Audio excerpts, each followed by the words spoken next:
News पथ पर आगे बच्चों को सावधान करने वाली एक जरूरी खबर है। ये खबर खास तौर पर उन छात्रों के लिए है जो बोर्ड परीक्षाओं की तैयारी में जुटे हुए हैं। दरअसल बोर्ड परीक्षा का तनाव बच्चों को स्ट्रेस अल्सर की चपेट में ले रहा है।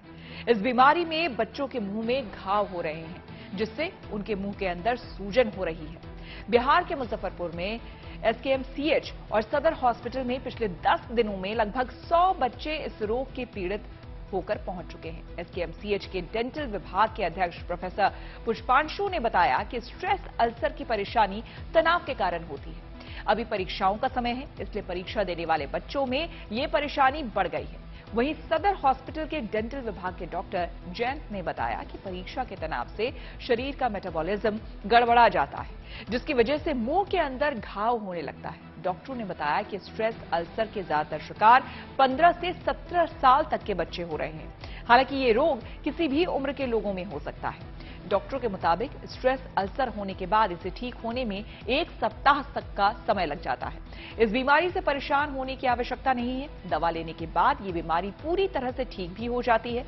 डॉक्टर्स की सलाह है कि विद्यार्थियों को परीक्षा के दौरान तनाव नहीं लेना चाहिए। तनाव दूर करने के लिए योग करना चाहिए और अपनी पसंद की एक्टिविटी में शामिल होना चाहिए। बच्चों में स्ट्रेस अल्सर के 100 से ज्यादा मामले आपको बता दें कि बिहार के मुजफ्फरपुर में सामने आए हैं और इसकी वजह से लोगों में चिंता है। हमने वहां के सदर अस्पताल के डॉक्टर प्रतीश रंजन से बात की। सुनिए क्या कह रहे हैं।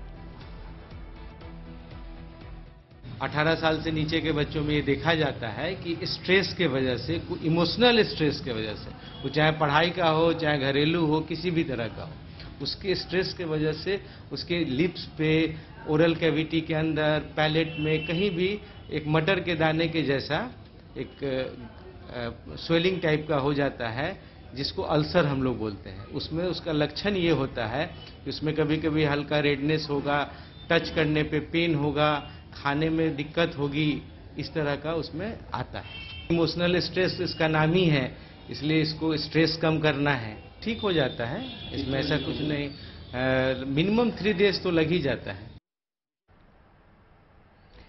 परीक्षा की वजह से स्ट्रेस अल्सर के केस सभी छात्रों में मिले हैं, लेकिन ये समस्या किसी को भी हो सकती है। स्ट्रेस अल्सर को समझने के लिए हमने बात की गंगाराम अस्पताल के डॉक्टर अनिल अरोड़ा से।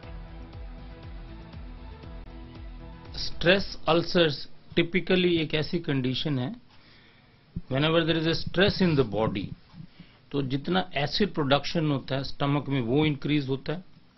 जो प्रोटेक्टिव लाइनिंग होती है इंटेस्टाइन्स की, दैट गेट्स डिसरप्टेड। और whenever you have a systemic problem, shock हो, इन्फेक्शन है, ट्रॉमा है, सर्जरी है, तो उस केस में स्ट्रेस हार्मोन्स की रिलीज की वजह से एसिड का प्रोडक्शन बढ़ता है। तो जब जब एसिड का प्रोडक्शन बढ़ेगा और उसकी प्रोटेक्टिव लाइनिंग कमजोर पड़ेगी, तो उसमें मिसमैच हो जाता है।